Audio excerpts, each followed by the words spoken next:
Black Ops 7 might be the least hyped Call of Duty launch since Infinite Warfare, but that hasn't stopped people from having heated debates about it. Many have called it terrible, and that's an accurate statement for the campaign that just might be the worst ever. But is that fair for the multiplayer? I'll be answering that with my early impressions of the positives and negatives of the game. As always, let's start with the good news where all the extreme haters will call me a shill, but unfortunately, I just give my honest opinions without being paid. Let's get this started. The maps are pleasantly the best we've had at launch since at least Cold War, and you could make an argument they're better because Cold War only had 8 launch maps and Black Ops 7 has 16, 18 if you include the skirmish mode for 20v20, and out of those 16 maps, there's only one of them that I really didn't enjoy, Homestead. And that's because it felt like a brain rot map, but it also had water you could camp in by objectives to ruin the game completely. And the house in the middle was pure chaos without good flow. The only positive was it looked beautiful. And the reason I think the rest of the maps played well was because they used the classic 3-lane structure, and each map felt unique instead of them all playing the same. They also felt like they had the classic Treyarch appeal because they were rich in color, had unique elements with moving platforms, different types of wall jumping spots, and interesting locations for themes. And I suppose I should quickly get to the biggest positive of Black Ops 7, the reduced skill-based matchmaking, which I've found to be really noticeable, but many players in the community and content creators are arguing that Activision pulled the rug out from under us and have added it back into the open playlists. Which I have a few points to make about this. First is that in my 10 hours of playtime so far, I've had a diverse style of matches from easy lobbies to sweaty lobbies, which is what we wanted for years. Each match to feel different. And while I won't say it feels exactly like matchmaking from the COD 4 or Black Ops 2 days, it certainly feels much better than MW 2019 to the Black Ops 6 era. Second, Treyarch still has a strict skill-based matchmaking playlist in the standard tab of matchmaking for testing, which is troubling to me that they might bring it back at some point. They should really just throw it out, but they still want to call it standard matchmaking, even though the open matchmaking is the default matchmaking for Black Ops 7, meaning that strict skill-based matchmaking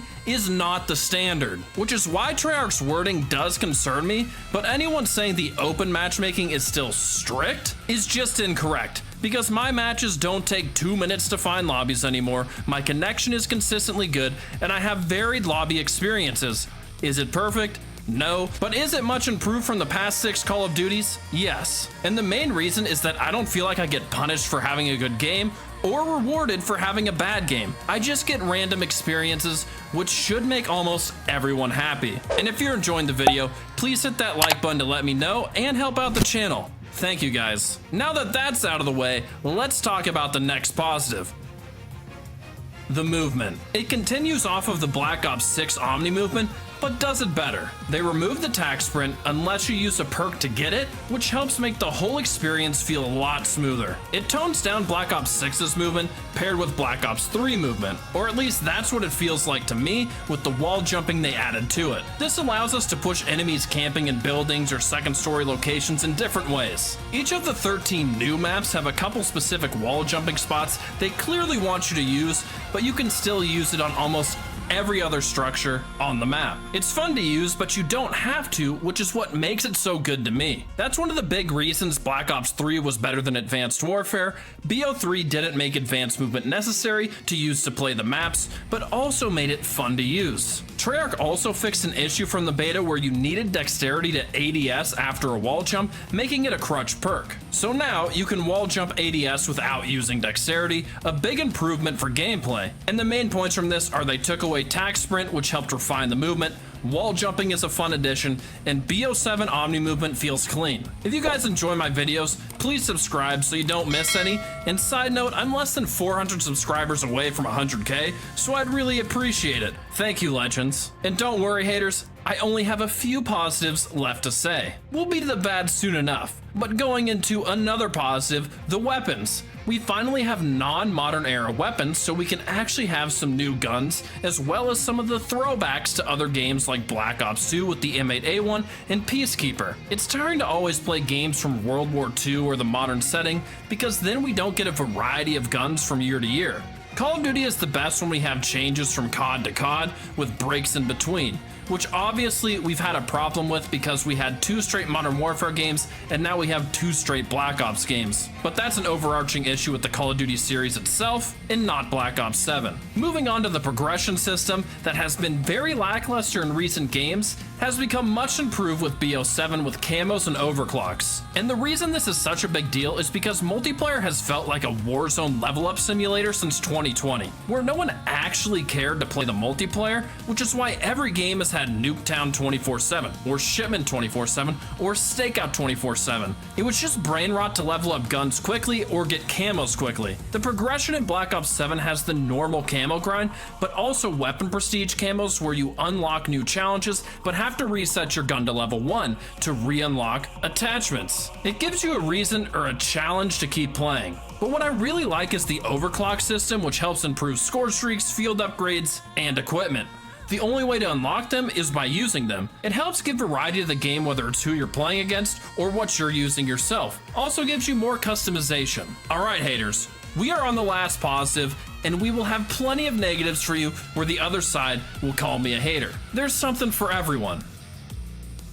The score streaks. They're powerful again, giving you a reason to actually want to earn them. And they even have some new ones instead of just having the same exact streaks every year. Now I haven't earned every single score streak, but I have been in a game with every score streak. Like I had the Legion earned against my team in one of those difficult lobbies where my teammates sucked. Not that I was lighting the world on fire either. And what I took away from it was the Legion is really good. But the only downside is some of the maps make the aerial score streaks pretty bad because they're mainly indoors. So while this one is a positive, it was the least strong positive. Alright, the moment many of you have been waiting for, the negatives of Black Ops 7 multiplayer. Movement. You might be wondering what is going on because this was in the positives. Well, the movement isn't quite perfect, and it's all because BO7 is a fast-paced game, but there are some movement penalties that are too harsh with the speed of the game. The mantling is insanely slow even after they buffed it from the beta. If you're mantling over anything and the enemy is near you, you're dead, man. Then the ability to aim off a wall jump is nice, but it is very slow, plus sprint to fire delays feel a little bit too much. You can alleviate these issues by putting a bunch of attachments towards ADS and sprint to fire speeds, but the slow mantling is just bad even with perks like dexterity. I'm hoping they at least address the mantling and ADS speeds on the wall jumps.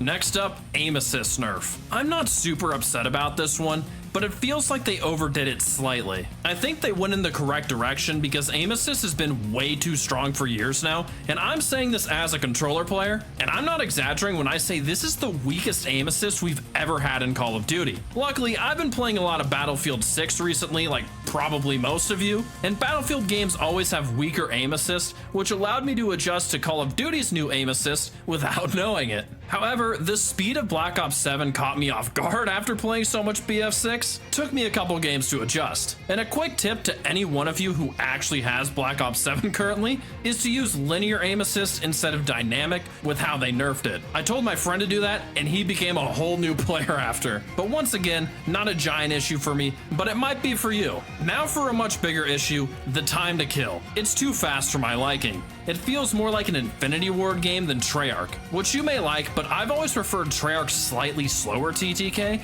because it widens the skill gap, but maybe they didn't want to do that with the fast movement and wall jumping while having open matchmaking. I don't know their exact reasoning, but I feel like the game would improve greatly by adding 50 health. And I'd also love to see what you guys think the biggest issue is with multiplayer in the comments, because I'm about to go over 2 of mine, with the first being the create a class system. I am so sick of the gunsmith classes in multiplayer.